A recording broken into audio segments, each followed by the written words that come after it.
¿Qué tal? ¿Cómo va? Tengan todos ustedes muy buenas noches. Bueno, se largó la elección. Le decíamos la semana pasada, ¿se acuerdan? El jueves. Decíamos, estamos a pocas horas, 24, 27 horas, ya hay que presentar las listas. Bueno, fue una explosión, realmente. Esto puede tener varias lecturas, ¿no? Si es una bolsa de trabajo, estamos hablando de casi 14.000 candidatos en la provincia de Salta, ¿no? Que van a pasar por las PASO y de ahí, bueno, ya van a quedar los que tengan que quedar, porque la gente le va a dar, en principio, la aceptación para que hagan piso en algunos casos, en otros que este le gane al otro. Bueno, vamos a ir explicando el sistema, cómo se maneja, pero son muchos realmente los candidatos. Y también se puede dar la explicación de que es importante para la democracia. Más allá que alguien esté de acuerdo o en desacuerdo con las PASO, hay una cosa que sí es importante, que hoy en cada casa, por distintas razones, se está hablando de política. Y yo creo que la democracia se alimenta con más democracia. Y hoy la democracia la están ejerciendo los hombres y mujeres que están trabajando en los partidos políticos, que la verdad que son admirables, porque si usted se pone a ver listas que dice, bueno, pero no los conoce nadie, no van a poder llegar, sí, pero igual, en la medida que están puestos en esa lista, en su casa, están hablando de política y creen que sí van a poder llegar, y van a salir a convencer al vecino de que hay que participar, y yo creo que esto es bueno.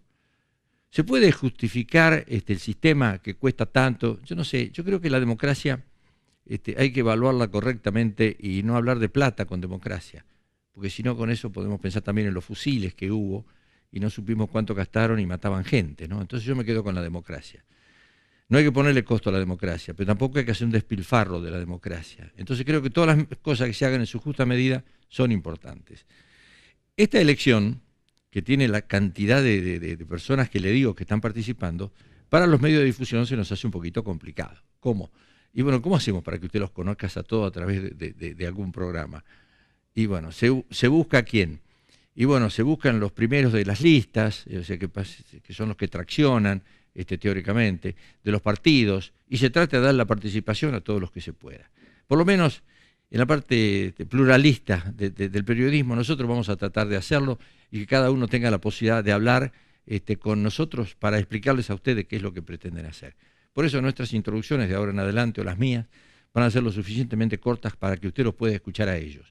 Y vamos a tratar de que estén la mayor cantidad posible, pero se dan cuenta que esto es un espacio establecido donde esta noche, por ejemplo, tenemos 6 invitados.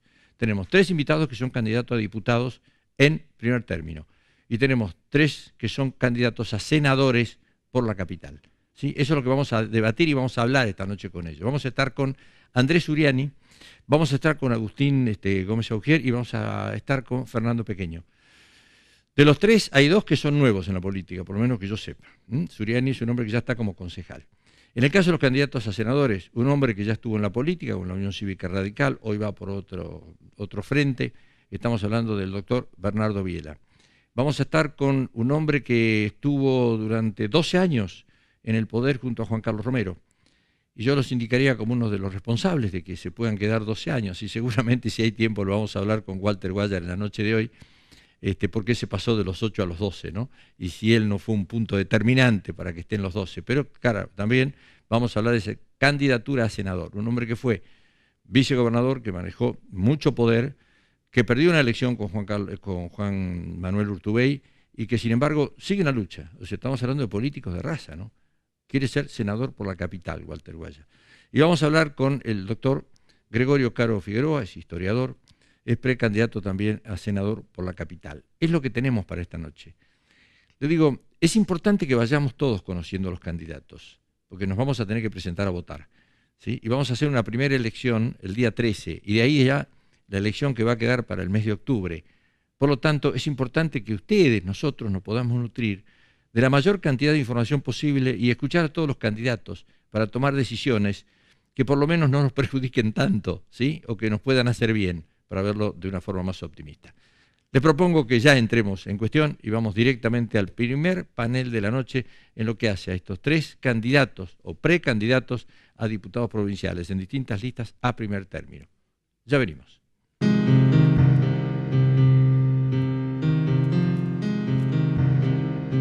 Auspician este programa las siguientes empresas: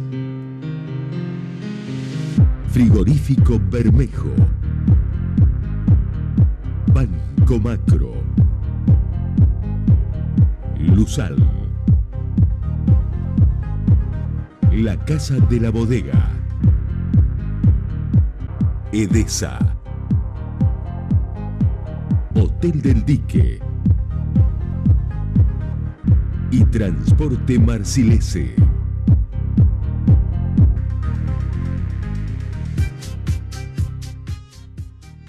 Bueno, ya estamos hablando de política, como se podrán imaginar, ¿no? Señor Fernando Pequeño, un placer tenerlo esta noche acá, ya como precandidato. Gracias, Peña, por invitarme. Qué lindo que hayas largado con esto, ¿no? Bueno, había que animarse. Sí, o sea, sos uno de los hombres nuevos que venís a la política, ¿no?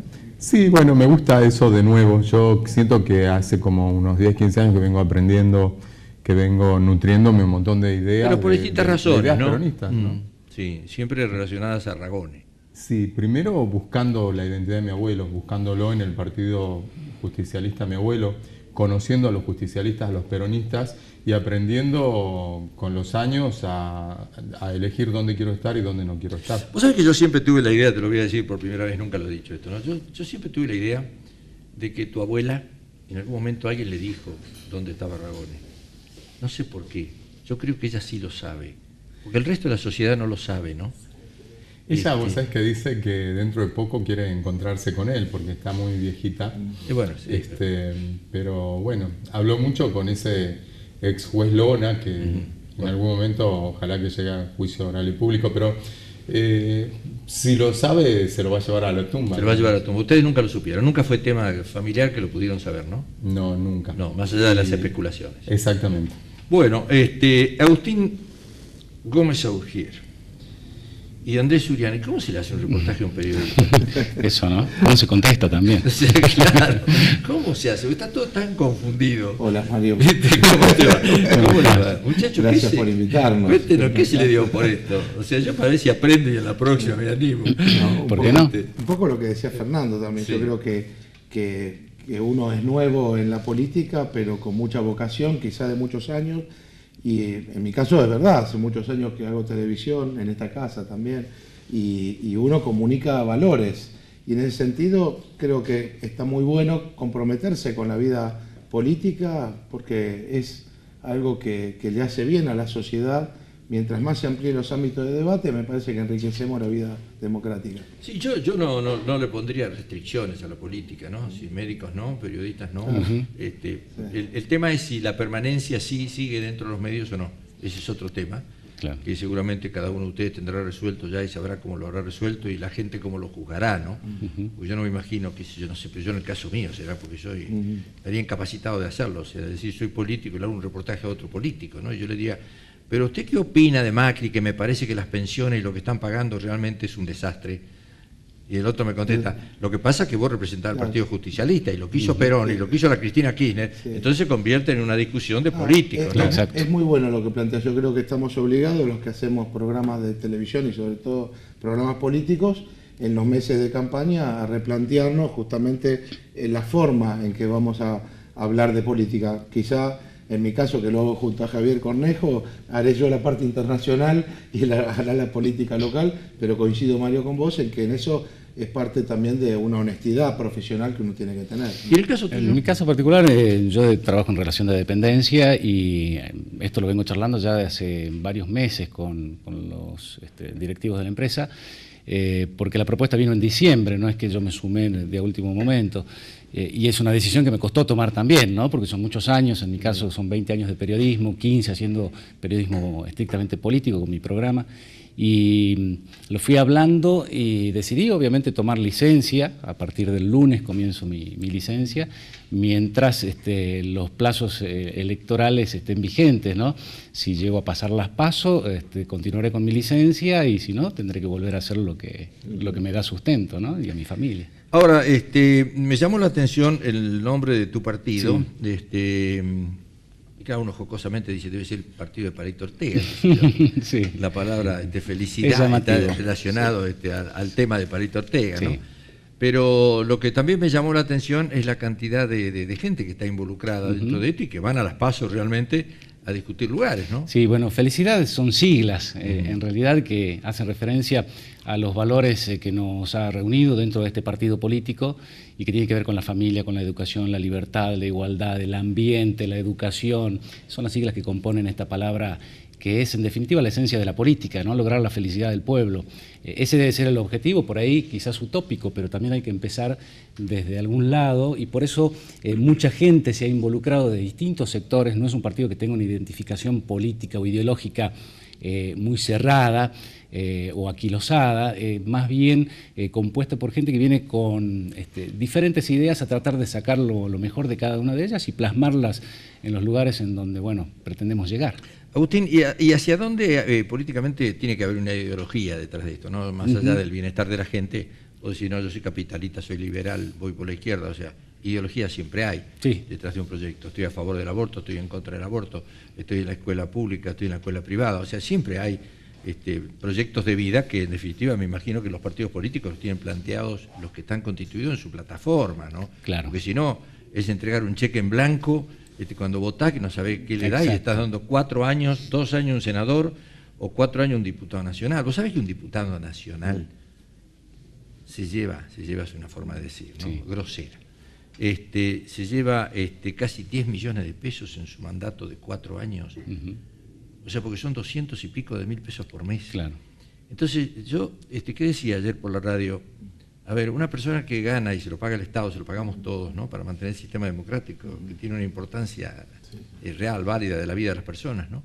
Entonces vos decís, a ver, ese señor, ¿cuántas horas debería estar trabajando en la Cámara de Diputados de la Nación? 24 horas. No puede ser un hobby esto.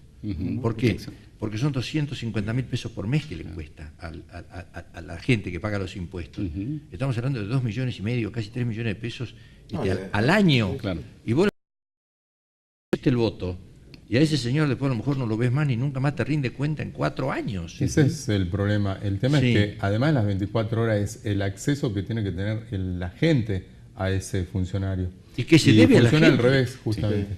Es cuando te transformás en no hay más acceso y tiene que ser al revés. Bueno, ahora está la nueva ley de acceso a la información pública. De alguna manera, yo creo que eso además fue votado masivamente, nos permite una relación mucho más directa con todo lo político, no solo con una licitación, sino también con aquel que está detrás de una decisión, ¿no? Pero comparto con Mario, cualquier legislador provincial o nacional, o en mi caso como concejal inclusive, la verdad que creo que uno tiene un compromiso muy fuerte, más allá de lo que se te paga, ¿no? Si uno toma conciencia que fuiste elegido para representar a el pueblo que te votó en su conjunto. Yo lo digo, en el caso de Salta, no es solamente a quienes votaron a Andrés Uriani, no. Soy concejal del pueblo de la ciudad de Salta.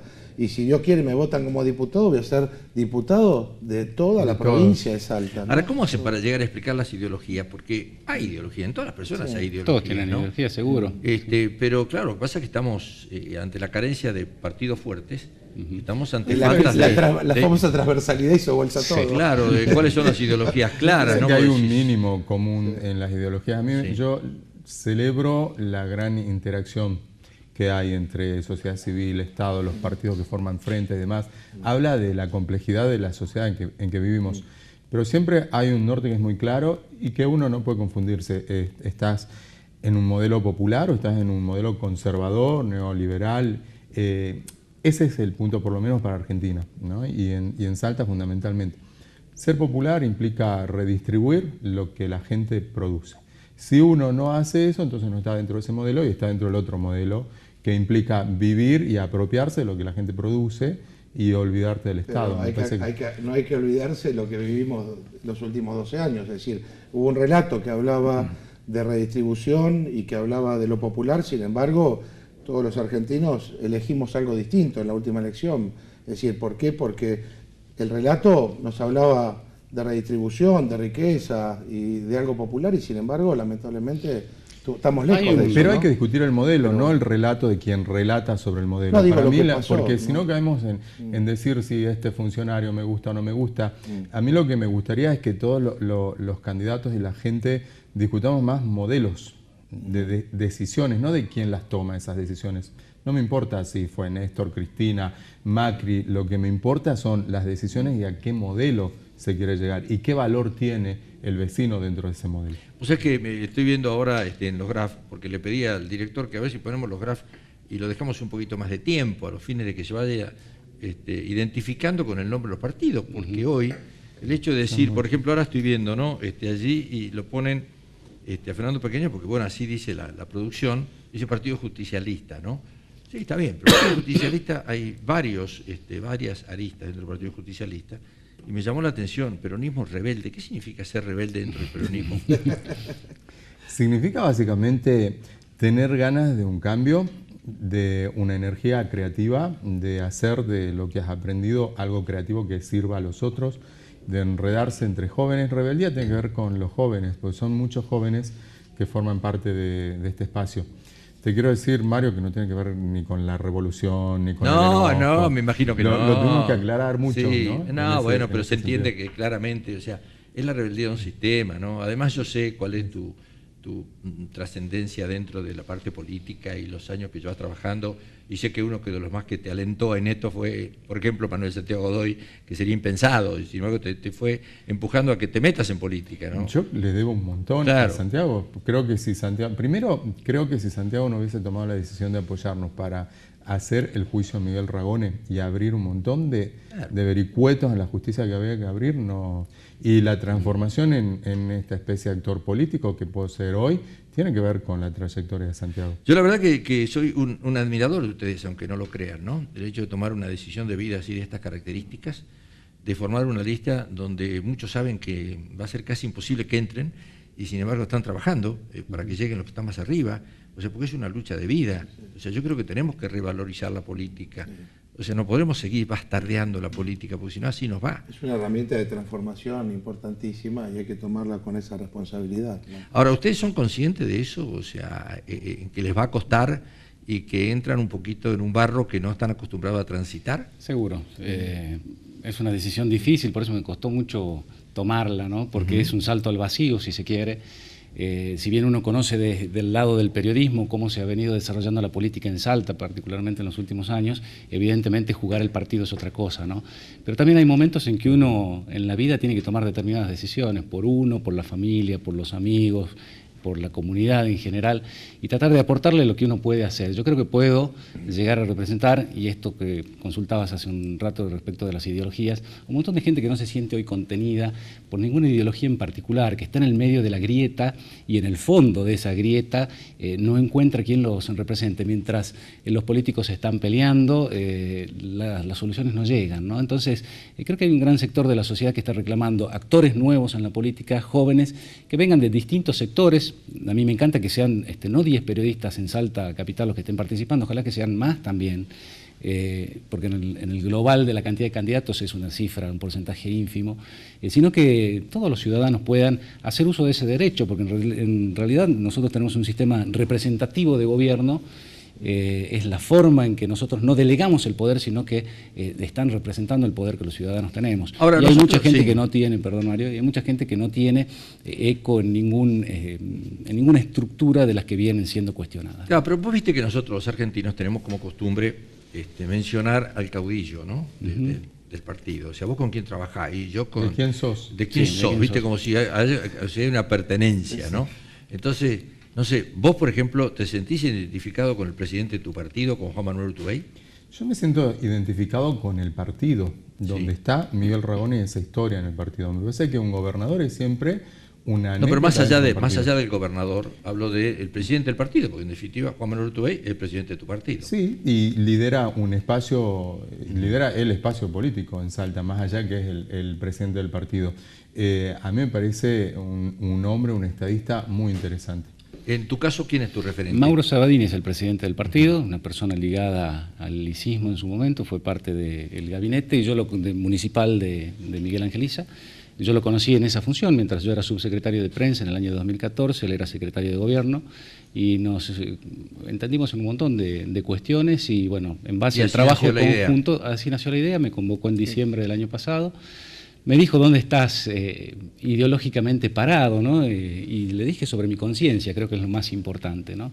Y eso es lo que le gustó y por eso insistió para que aceptara esta precandidatura. ¿Y en el caso tuyo, Andrés? Nosotros Mario, no pensamos en términos de un partido cerrado, sino que el espacio Cambiemos ha convocado a hombres y mujeres de distintos partidos políticos. Por lo tanto, no hablamos de un solo liderazgo. Creo que nos lidera a todos la idea de que la Argentina puede tener una proyección superadora de lo que vivimos en el pasado. Si tengo que hablar de Salta, reconozco en la figura de Gustavo Sáenz un hombre que está liderando un proyecto y que en este sentido el espacio de Cambiemos hoy en Salta tiene un lineamiento muy claro por parte de él y nos ha invitado a muchos a que formemos parte. Yo, por el PRO, hemos firmado el acuerdo para estar dentro de este frente, pero fíjate que hay otros sectores que se han sumado hasta y digamos, otros que se han ido. O sea, ustedes tienen un lío más o menos, ¿no? Yo no quería entrar en cada uno de los partidos. Sí. Pero sí es cierto que esta idea del espacio Cambiemos es una idea, por eso digo, superadora, a lo mejor de viejos caudillismos, ¿viste? Decimos, no, entre todos juntos podemos hacer algo por Salta. Acá no se superó nada, ¿no? O sea, en Salta no. Y bueno, a ver. ¿Sabes dónde se supera? Lo veo en el Consejo Deliberante. Está bien, cada vez que llega un problema, lo tratamos todos juntos. Sí, no, está bien, pero vos ves lo que está pasando con las candidaturas. O sea, el hecho de que la señora Bettina Romero mande una nota a La Nación diciendo yo me desprendo de esto y salgo de Cambiemos porque el diputado nacional no me va para nada. Muy puntual, ¿no? A partir de un dato muy personal. Sí, claro, pero bueno, Olmedo se fue del partido el día que perdieron la elección con Romero y va solo. La Unión Cívica Radical sale con 2 candidatos a diputado, desoyendo lo que dice Cambiemos a nivel nacional. O sea, en este caso estamos hablando de rebeldes sin causa o con causa. ¿Y no será que, un poco lo que dice Agustín, no será que esta es una gran oportunidad de que ante la ausencia de partidos, porque la famosa transversalidad hizo bolsa a todo, los que queremos realmente participar tengamos una gran oportunidad? Somos muchísimos los que hoy figuramos en las listas, ¿no? Muchísimos. Creo que esa es la novedad. Creo que la novedad es la cantidad de gente nueva. Esto es bueno, capaz que esto transparenta también la política para adelante. Y dejamos los caudillos de lado. Y a lo mejor aparece algún líder en algún momento, pero hoy creo que no es el momento yo creo que hacen falta siempre líderes, ¿no? No tiene por qué no haber líderes. Digo, una cosa es el liderazgo, otra cosa es el caudillismo. Entonces me parece que la Argentina a lo mejor está en una etapa en la cual empezamos a hablar de ideas políticas con liderazgos fuertes que siempre son necesarios, ¿no? ¿Y ustedes cuáles son las expectativas, por ejemplo, que se les generan? Porque ustedes van a tener, el que gane va a tener 4 años de mandato. O sea, va a tener 2 años con Juan Manuel Urtubey y va a tener 2 años con el que venga. ¿Sí? O sea, ahí se abre ya un juego importante, estamos hablando de 2019, donde hay varios candidatos ya anotados. El que más está sonando últimamente, porque está en campaña, aunque no lo esté, pero está, es el intendente. Estamos hablando de Gustavo Sáenz, porque además es un hombre que recién comienza a funcionar. Las cosas mal no le han ido, consiguió dinero, se tuvo que cambiar de partido, entró en esto, agarró la otra parte, Cambiemos, terminó con Macri y no se sabe en qué va a terminar. Pero en definitiva él es pragmático y dice, yo traigo plata para Salta y estoy tapando los pozos y estoy haciendo obra y estoy asfaltando. Entonces es ya un potencial candidato. Sabemos que por la Unión Cívica Radical Nani quiere ser candidato. Sabemos que por el Partido Justicialista Javier David quiere ser candidato. Sabemos que por el partido, no sé si por el Partido Renovador, pero Andrés Soto lo quiere ser. Miguel Isa quiere ser. Ya hay un montón anotados para el 2019, donde se acaban 24 años con 2 apellidos. Y esa es la novedad de esta. Esa es la novedad. Claro que sí. Eso es saludable. Bueno, hay que ver si en 2 años es muchísimo tiempo, Mario. Si no surgen otros, si no vuelven remozados los mismos apellidos. Y ya no hay más cómo. No hay más cómo. Por ejemplo, ¿a quién se te ocurre? La gente no quiere más nepotismo, ¿no? No quiere más. No. Pero siempre hay una maquinaria electoral capaz de fabricar candidatos muy... Mirá, yo te voy a decir la verdad, yo tenía un candidato, que además lo conozco, hablo mucho con él, ¿no? Y yo creo que lo castiga el apellido, ¿no? Que podía haber sido candidato a gobernador. ¿Sí? Sí. Y se llama José Urtubey. Y José no puede serlo, y no lo va a poder ser. O sea, la gente ya no quiere más otro Urtubey. Y si él se hubiese llamado Martínez, a lo mejor sería un buen candidato. O sea, lo mata el apellido. ¿Por qué? Y porque ya la gente no quiere más Romero, y ya la gente no quiere más Urtubey. Es como que ya cansaron. Sí. Ahora, no lo descarten a Romero para el 19. ¿A Juan Carlos? Sí. No lo descarten. Yo creo que está cansado, ¿no? Tiene una propuesta de reforma de Constitución para 4 años, que son los que él tendría ganas de trabajar. Romero hizo la Constitución a su imagen y semejanza. Para 12. No, la hizo para 8 primero, No, bueno, después la transformó a 12 cuando se iba a quedar sin trabajo, la llevó a 12, ¿sí? Y ahora la quiere llevar a 4. Pero siempre en función de lo que él tendría ganas de trabajar. O sea, él lo que quiere es recuperar a lo mejor la elección. Yo no creo que Juan Carlos Romero trabaje para nadie, nunca lo ha hecho. Pero yo creo que hoy está en sus hijos, hay una continuidad y hay una transformación de ese liderazgo. Mira, los hijos, los hijos son los hijos, no son los hacedores, son los que vienen. Bueno, yo tengo un hijo que está en política también y ojalá le vaya muy bien. Que me pidió que lo invite, ya estuve con él al mediodía, me dijo, decirle a mi papá que me invite, porque le conté que venía acá. Sí, pero esto es parejito para todo. Bueno, entonces, ¿qué pasa? Si no se hubiese dado la situación que se dio, porque el hacedor de Juan Carlos Romero en la política, se llama un señor que ya está fallecido, que se llama Daniel Issa, donde le impuso prácticamente a Roberto, sí, que Juan Carlos Romero tenía que ser senador, y era en el momento que no votaba la gente. Votaban en el Congreso, o sea, en nuestra legislatura. En ese momento hubo gran repartida de distintas cosas que no sé si vale la pena comentarlas ahora, para que puedan ganar los votos y Juan Carlos Romero llegue al Senado. Y así comenzó en la política. O sea, él no ganó trabajando como ustedes. Llegó por la puerta grande al Senado porque el papá compró votos. No sé si es claro. Habrá que ver si hay una... Bien, ahora después de ahí en adelante, ¿no? Después vienen revanchas, el poder y la forma que le ganó Juan Manuel Urtubey la elección. Y bueno, a cierta edad se dice, bueno, total mucho para hacer no tengo, total puedo seguir disfrutando igual. Si no, no hubiese planteado 4 años de reforma de la Constitución. Porque ahora quiere una reforma para 4 años. Claro, sí. Yo creo que más importante que la reforma del mandato es, y es uno de los temas que estamos analizando, creo que La Rioja tiene algo parecido, que es la revocatoria del mandato.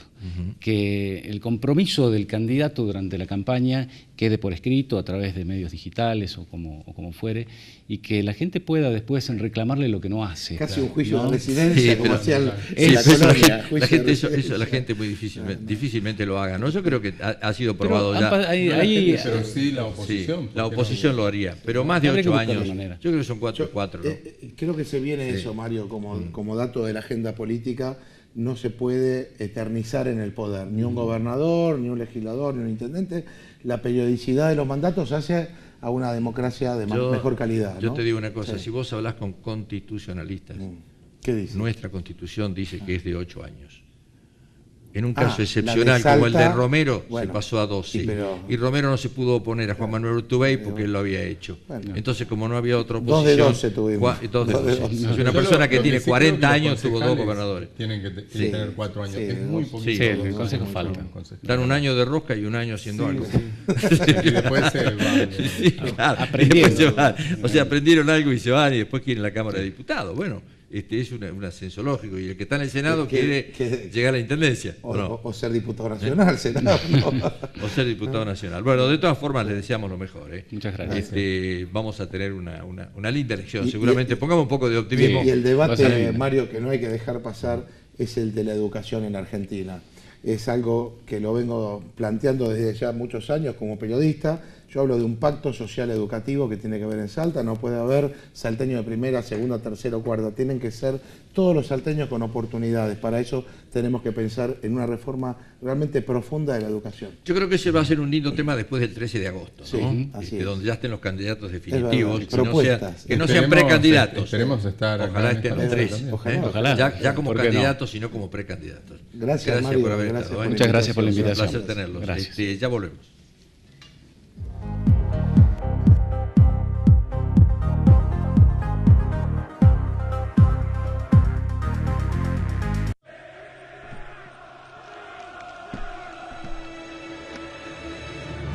Volvé a soñar con jugar en primera. Ser una artista famosa. O correr en Fórmula 1. Lo demás se hace realidad con nuestros préstamos. Simula el tuyo en macro.com.ar/préstamos y solicítalo en nuestra amplia red con más de 470 sucursales. Macro, tu banco cerca, siempre.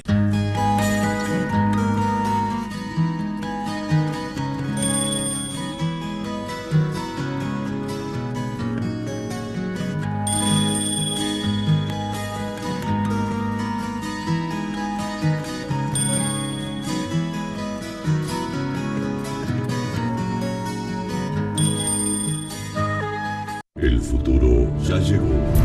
Frigorífico Bermejo presenta la primera carnicería virtual del país. Hacete fan de nuestra página en Facebook y disfruta los mejores cortes Campo Bermejo y ofertas de fiestas a un clic de Frigorífico Bermejo. La sensación de sentirnos seguros es única. Nuestros seguros lo acompañan toda la vida y eso significa tranquilidad. Instituto de Salta. Seguros para toda la vida con el respaldo de Swiss Medical.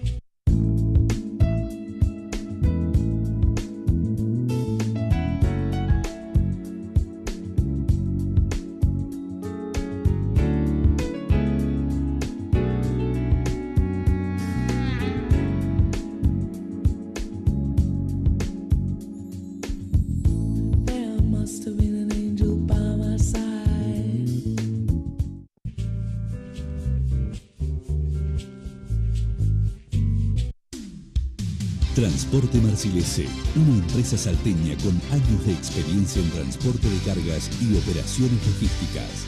Transporte Marcilese, desde Salta y hacia donde usted lo necesite.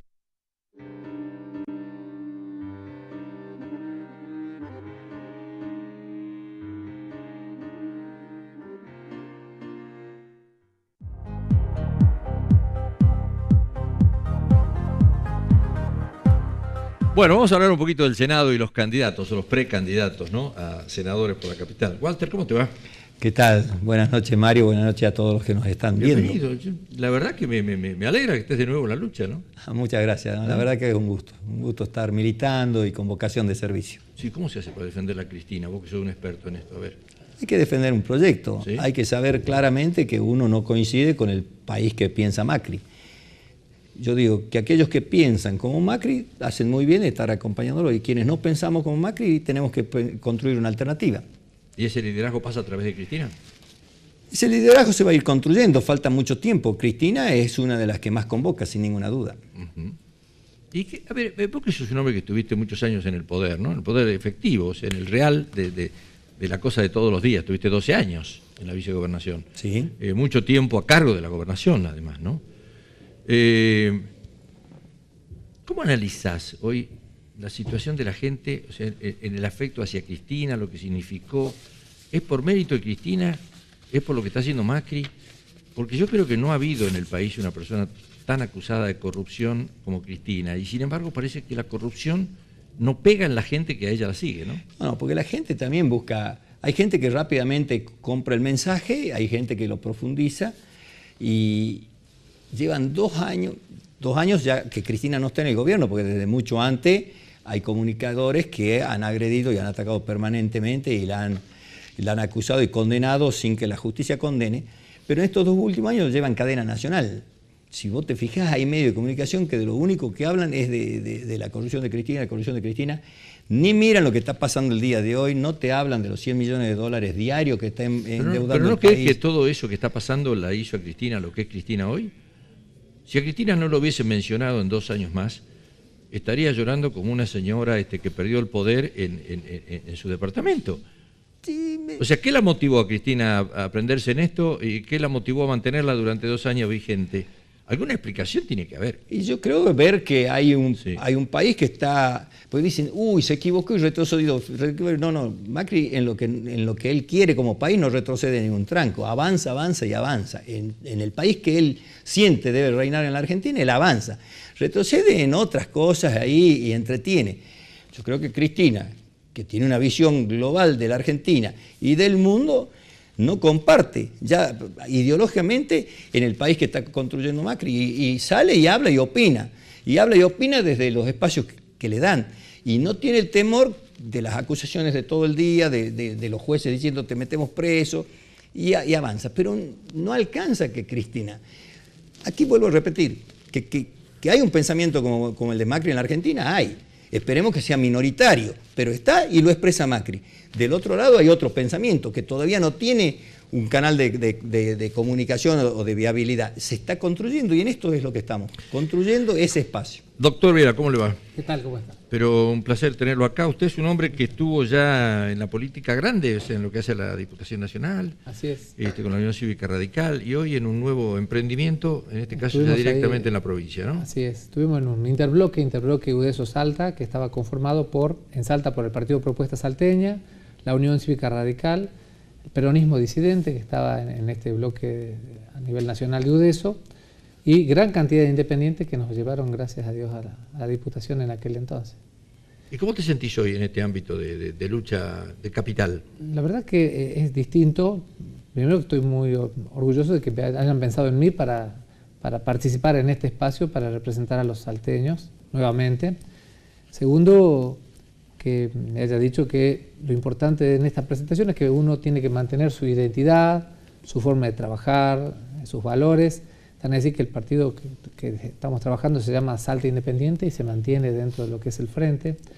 Y este trabajo que hicimos en Buenos Aires es muy importante, nos ha servido para conocer cómo se trabaja en el Congreso de la Nación y qué posibilidades de articulación hay en el Congreso de la Nación y el Congreso de la provincia de Salta para gestionar distintos tipos de proyectos y de recursos, sobre todo, ¿no? Ahora, ¿te imaginaste alguna vez que podías estar en un frente comandado por un peronista, como en el caso de Juan Manuel Urtubey, o no?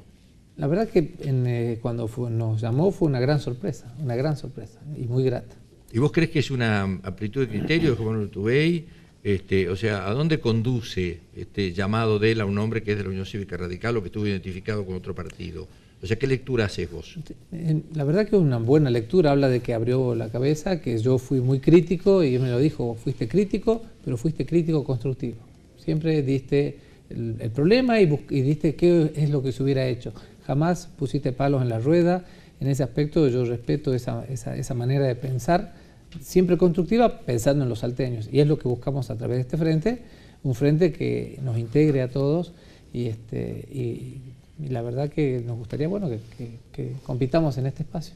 En tu caso, Boris, buenas noches. ¿Qué tal? ¿Cómo estás, Mario? Bien. Bien. En tu caso, ¿qué te llevó a aceptar una candidatura de estas características?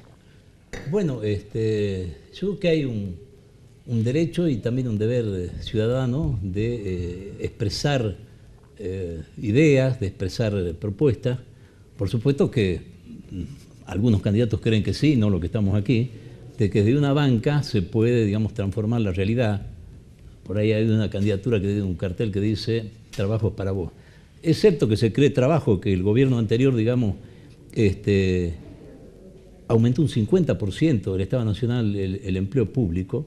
Me parece que es un acto de demagogia creer de que desde una banca provincial, incluso nacional, sola se puede transformar la realidad.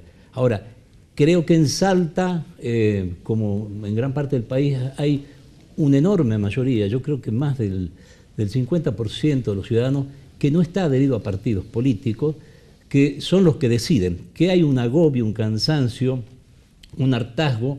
Cuando el gobernador Urtubey cumpla su tercer mandato, habrán pasado 35 años, de los cuales 31 gobernó el peronismo.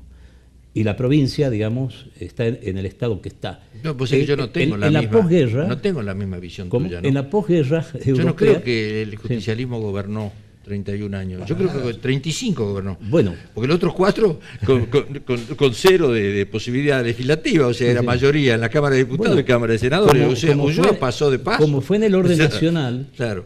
Yo creo que el peronismo, salvo... que haya sido elegido... Primero que el actual gobernador no ha sido elegido por el PJ. En su primer mandato ha sido elegido por el Partido Renovador y el Partido de la Victoria.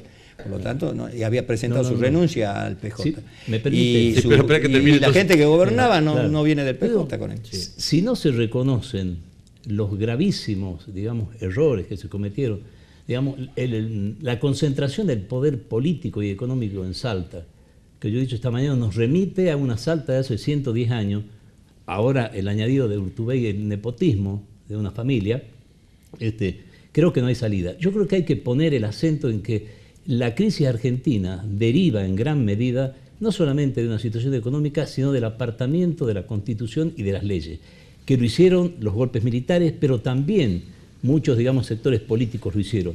Yo recuerdo iba al colegio secundario, cuando asumió el doctor Arturo Illia, el 12 de octubre del año 1963, a la semana siguiente, por primera vez, el peronismo realizó un acto público, legal, en Plaza 11. Y en esa tribuna dijeron que lo iban a derribar al doctor Illia. Lo mismo pasó con otros presidentes no peronistas. Mi padre fue peronista, de origen radical, digamos, pero los comportamientos eran distintos. Yo no quiero hablar de historia. Digamos, a las personas, al ciudadano común le interesa, digamos, que la seguridad jurídica, le interesa, digamos, que se respete la Constitución, que haya independencia de poderes, que no la hay en Salta, que los organismos de control estén representados, digamos, las minorías, que haya un sistema electoral sano, porque a mí me parece que estas internas, las PASO que inventó el kirchnerismo, son una especie de interna dentro de un partido único, que a veces se llama movimiento, de ese partido que es el justicialismo. Esto ha distorsionado la vida política. El kirchnerismo, así como ha destruido las instituciones y ha destruido la ética dentro de las instituciones, ha destruido los partidos políticos con el tema de la transversalidad y otras cuestiones. No hay partidos políticos, hay espacios políticos, que es un eufemismo. Y dentro de los espacios políticos hay personalismos muy fuertes. Y los que deciden las candidaturas son los personalistas. El gasto enorme que se va a hacer en estas elecciones primarias, me parece que hay que volver a un sistema electoral sensato. No puede ser, digamos, que un partido que en Salta obtenga el 35% de los votos se alce con el 80% de la legislatura y el 90% del Senado.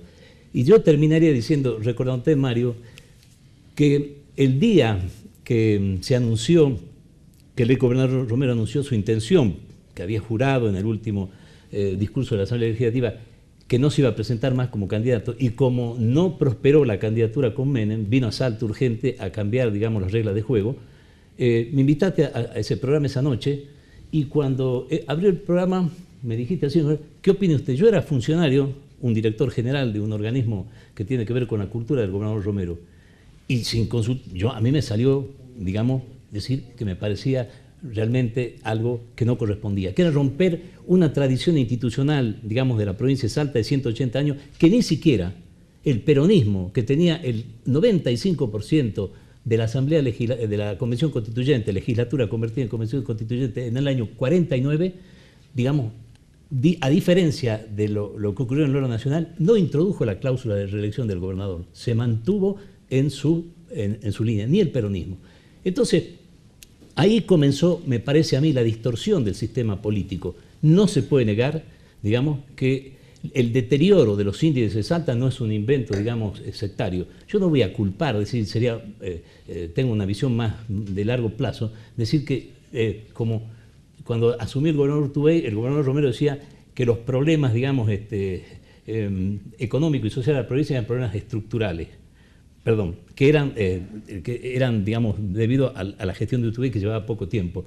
Y cuando un gobernador se retira, ¿no es cierto?, cuando está en el poder adjudica, como Romero adjudicaba, a razones estructurales muy profundas. Y cuando está en el gobierno hace lo contrario.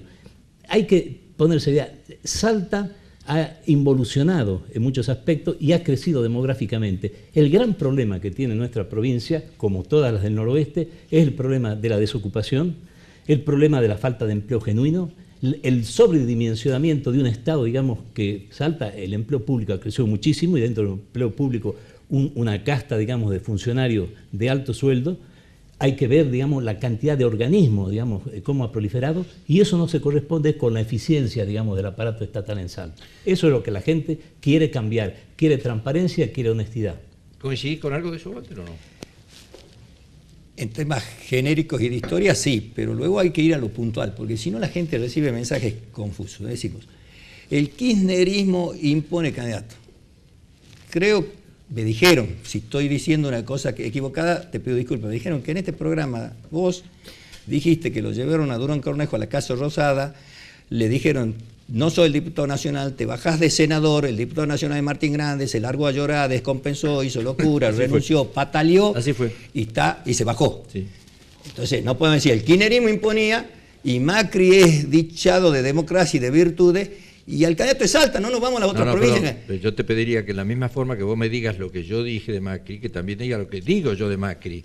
O sea, yo creo que hay más apriete ahora hay más apriete que el kirchnerismo. Tu visión es similar a la mía. Entonces, tu visión es similar a la mía en esto del apriete Macri. Entonces, definió y le generó un problema interno, porque parece que están con problemas internos ahora por culpa de ese movimiento que decidió Macri en la Rosada.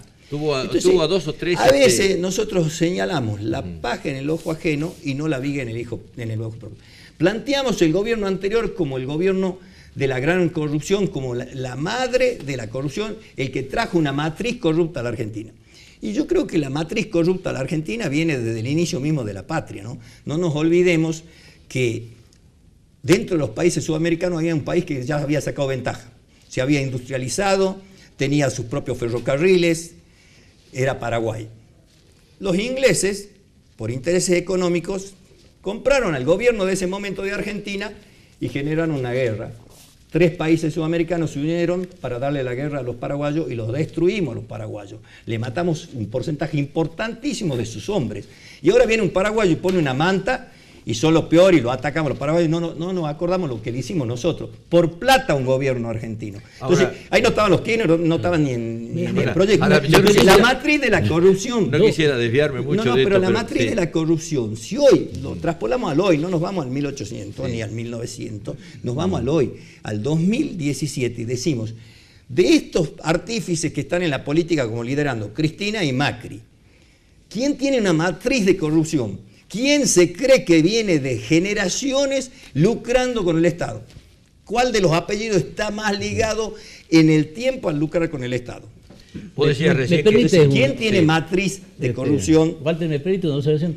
Lo que instaura el macrismo, el kirchnerismo, es, digamos, una corrupción sistemática y organizada. Así como la dictadura militar, digamos, usó y abusó del terrorismo de Estado, lo que hizo el kirchnerismo fue la corrupción de Estado, desde dentro del Estado. Eso no es un invento de los medios, como dice el kirchnerismo. Desconocer esto, desconocer que la expresidenta, digamos, quiere ponerse por encima de los jueces y de la ley, que sigue manipulando jueces, desconocer el gesto único en la historia mundial, que no quiso entregar las insignias del mando al presidente electo, ¿no es cierto? Y la versión que vos querés decir, pero no fue así. Haber dividido el país en amigos y enemigos y haber sembrado el peronismo y el antiperonismo cuando no existía Cristina. Odio. Esto no justifica ni la corrupción de la Revolución de Mayo, si la hubo, no justifica, ¿no es cierto?, lo que... yo estoy hablando de matriz. No. De la madre, bueno, el padre de la corrupción. Podemos volver al Senado. Digamos, podemos volver al Senado. Pero lo que pasa es que nosotros somos jueces y condenamos antes que condene la justicia. Y decimos que manipulan jueces, un gobierno que sí está manipulando jueces y desde la calle Cristina manipula. Entonces, ya juzgamos, ya condenamos, todavía ningún juez lo condenó, ya nosotros condenamos. Hay una condena social muy fuerte. Tenemos jueces inducida. Pero a ver, tan fuerte, vamos a ver cómo es en el Congreso descansa un proyecto para declarar imprescriptible los delitos de corrupción contra el Estado, tráfico de influencia, etcétera, etcétera. Pero a mí me encantaría. Lo presentamos con la diputada Carrió, el diputado Fabián Rogel y yo como coautor, y está ahí el proyecto, no se trató ni en comisión. Bueno, a ver, nosotros en este momento podemos llegar a tener en la Cámara de Senadores de la Nación a Menem, que pueda llegar a ganar la elección, tiene 86 años, tiene una condena de 7 años, está sentado en el Senado de la Nación. Cristina Fernández es muy posible que llegue a ser senadora, aunque sea por la minoría, no sé, ya la gente lo dirá, y pueda estar sentada en el Congreso, en el Senado de la Nación. Juan Carlos Romero tiene pedido de desafuero de la provincia de Salta, tiene 12 causas penales. Entonces yo creo que habría que hacer un corralito, ¿no?, de ver quiénes son los que tienen causas penales y están dentro del Senado, porque serían lo que antes llamábamos los padres de la patria, ¿no?, lo que daban la definitiva visualización de las leyes y de cómo tenemos que portarnos los argentinos. Y sin embargo hoy lo que se está buscando es tener fuero para no ir preso. O sea, mirá si habrán cambiado las conductas. Dentro de lo que decía Gregorio, yo siempre te eché un poco a vos la responsabilidad y la culpa de haber prolongado, porque era el único hombre que podías parar en ese momento que Romero siga 4 años más. Y me parece que tu fidelidad política y un hombre que no traiciona, como siempre lo dijiste, vos fuiste un gran defensor de esas cosas y las mantuviste a rajatabla, más allá de las cosas que te vinieron encima. Si vos en ese momento, ese día, decías no a la reforma de la Constitución, Te iba a traer un disgusto con Romero porque Romero se quedaba sin trabajo, pero vos podías haber sido el gobernador de la provincia. Pero yo te quiero recordar Pero fue así, ¿no? Porque Mario Peña fue testigo presencial de un hecho histórico que la comunicación tergiversa. ¿Qué dice la comunicación? Que Menem no quiso ir a la segunda vuelta para quitarle legitimidad a Néstor Kirchner. Y eso lo hicieron carne, y el argentino en su mayoría piensa que Menem, él es testigo que Menem hasta el último segundo hablaba de ir a la segunda vuelta. Peleaba. Y me hacen llegar a mí a La Rioja justamente porque Menem, utilizando mi nombre, decía que yo decía que se podía ganar. Entonces me convocan a La Rioja y ahí veo que ya estaba sentado en primera fila viendo este debate Mario Peña. Y yo le dije, discúlpeme, compañero Menem, yo no estoy afirmando que se puede ganar, yo digo que en la provincia de Salta se puede ganar. En el resto del país no tengo información, por lo tanto no me hagan decir lo que no. Hubo una presión tan grande de todo, con Romero a la cabeza, de todo el resto de los dirigentes del país para que Menem se bajara, y no se quería bajar. Tanto batalló Menem que en un momento dado se paró, se retiró, tuvo como una hora fuera en su habitación, en un lugar, volvió, los miró y le dijo, están traicionando, no a mí, a la patria, pongan la cámara, voy a hacer renunciamiento. Obligado, sin embargo, para la gente, él es el que le quiso quitar legitimidad, porque la comunicación manda, no manda la verdad. Y estoy hablando con alguien que no tiene que ver con el peronismo, que tiene que ver con la comunicación y que fue parte de la historia, lo vio Ahora, palpable. está bien, después de ahí nos subimos a un avión. Sí. La doctora Sonia Margarita Escudero, Julio Argentino San Millán, Cornejo del Carril, ¿sí? Vos y yo. En ese momento, vos tenías que llegar a Salta y hacer la reforma de la Constitución. Tenías un día de plazo para que entre el boletín oficial. Pero te voy a recordar cosas. Sí. Nunca me dijeron que iba a hablarse de esa reforma. Me dijeron, anda a trabajar, porque yo era el candidato a gobernador. Yo era el candidato a gobernador. Anda a trabajar, yo tenía un acto en Cachi. ¿Y vos te bajaste en Cachi? Anda a trabajar, sí, porque ya viene la elección a gobernador. Y yo me vine a trabajar como candidato a gobernador. Y lo que no cuenta es que cómo han generado las energías que casi nos tumban el avión. Veníamos como una hoja de papel de un lado para otro. Hasta que ustedes se bajaron. El avión. Hasta que ustedes se bajaron. Ese hecho fue una anécdota. Pero llegamos para que él se acuerde. Un orden institucional es una gravedad para increíble. Que él se acuerde. Se hizo, ¿no? Pero para que él se acuerde, porque la historia tiene que ser tal cual. Claro. Para que él se acuerde. Yo me bajé en Cachi a hablar del proyecto de gobierno. Claro. Mientras yo hablaba del proyecto de gobierno, al actual gobernador Juan Manuel Urtubey lo tenían recorriendo a la dirigencia con un proyecto de reforma que ya estaba hecho. Nunca fui parte. Yo me enteré que atrás, a espaldas mías, estaba Juan Manuel Urtubey trabajando en la reforma para que Romero vuelva a hacer. Lo llamé a Romero y le dije, la verdad, que creí que lo podías haber planteado de frente, de aquí y de allá. Y me fui y me retiré. Y ahí mandaron gente a mi casa a pedirme una reunión. Y ahí acepté la reunión y dije, si vamos a quebrarlo al peronismo, si vamos a volver a dividir a los salteños por una gobernación, la verdad que no vale la pena, yo doy un paso de costado, y di un paso de costado. Muchos dicen como vos que no lo tendría que haber dado. Si vos hubieses mantenido tu candidatura, ¿qué pasaba? Y íbamos a confrontar en una interna. Y nos quedábamos en 8 años. No, porque iba a tener que ganarle, porque las reformas ya las sacaban lo mismo. Sí, pero vos le ganabas en ese momento. Puede ser, bueno, puede ser, pero vuelvo a repetir. Esa asamblea constituyente se hizo entre gallos y medianoche, total, un día sábado. Pero no me la tiene que cargar a mí porque fue a la espalda mía. Sentado, después fue elegido, creo, Eliseo Barberá, porque era el más, si no me equivoco, el convencional más de más edad. Pero estaba sentado el actual gobernador Urtubey y demás. Yo pertenecí como independiente a la lista de Unión por Salta y salí electo por Cerrillo. Bueno, nosotros teníamos un bloque, si no recuerdo mal, de 14, habiendo una diferencia entre el Partido Justicialista y Unión por Salta, en donde también había justicialistas, ¿no es cierto? El justicialismo creo que tenía 70 y tantos convencionales y nosotros 14. Bueno, hablamos y nos retiramos, y el Partido Obrero y solamente Unión por Salta votaron en contra de esa reelección. El gobernador después habló a las 4 o 5 de la tarde en la legislatura, en un día sábado que no había nadie en la calle. Nunca se publicó en el diario de sesiones de esa reunión. A mí me parece, ¿no es cierto?, que ahí hay una cuestión, yo creo que nos está faltando, ¿no es cierto?, a la clase política, que todas las siglas tienen la palabra renovación, cambio, pero que en realidad son realmente el pasado. Bueno, son pregunto, el pasado. ver, hablando del pasado, si porque es lo que estamos hablando, ¿no? En 31 años no Senado? pudieron, digamos, A ver, modificar la situación. Ustedes son candidatos a senadores. Sí. Por lo tanto, yo soy senador, sí. lo primero y principal que va a ser porque un número de votos determinó que yo sea el senador. Ese número de votos me da un mandato y quiere que ese mandato se vea expresado en mi voz en el Senado. Sí, pero vos sos uno solo. Por eso, pero por lo menos quieren que no, porque, son 10, me paso 10, como ese chiste que dicen, le estaban pegando 10 a uno en la esquina y yo me bajé. ¿Y qué pasó? Fuimos 11 los que le pegábamos, ¿no? Yo seré solo, pero tengo que seguir siendo la voz de los que me pusieron ahí para que exprese una voz y no me cambiaré para otro lado. Y eso ya es mucho en democracia. Defender la voz de la gente que te votó es importante, porque esa voz puede poner límite para que no suban las jubilaciones a los 65 y 70 años que quiere llevar Macri, para que no la privaticen de nuevo las jubilaciones. Eso es posible del Senado de la capital. Pero marcás, porque justamente es el lograr consenso o lograr hacer escuchar voz, aunque sea en soledad, pero una voz que tiene un montón de voces ya nos atrás. tenemos que ir. Nosotros tenemos ahí 13.000 candidatos. Y ese tiempo se nos acaba. ¿Y cuántas ideas? El área de trabajo donde yo estuve... esa es buena. ¿Cuántas ideas? Bueno, yo creo que vos debes tener ideas y no quiero menguar la capacidad del doctor. Tampoco dejo que mengue la mía. Pero aguante, porque están con abstinencia todos. Espere que recién empieza. Y bueno, entonces los ejes de campaña mío van a ser trabajar y en el Senado de la provincia, sin lugar a dudas también, en todo lo que es la prevención de adicción y el control del narcotráfico, que hoy en día el gobierno de la provincia está trabajando con el gobierno de la nación.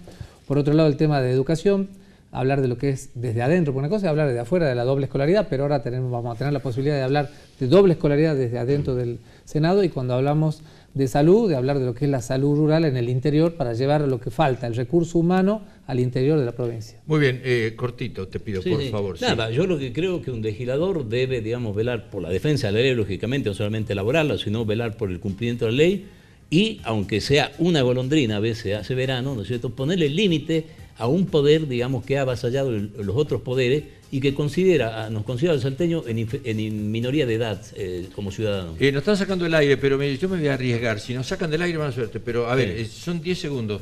¿Hacia dónde nos lleva Macri? Cortito. Hacia un país de muy pocos, muy ricos, que digan y decidan sobre la vida de los demás. ¿A dónde nos lleva Macri? Yo creo que a recuperar el respeto a las instituciones. Eso ya es un gran logro. ¿Dónde nos lleva Macri? Macri, además de las instituciones, yo creo que está buscando hacer justicia. Muy bien, señores. Gracias por la atención de ustedes. No pregunto por Urtubey porque dentro de 2 años se va. Ya vamos a estar hablando de otra cosa. Ya nos llevó. Gracias por la atención de ustedes. Nos encontramos, Dios mediante, el jueves de la semana que viene. Buenas noches.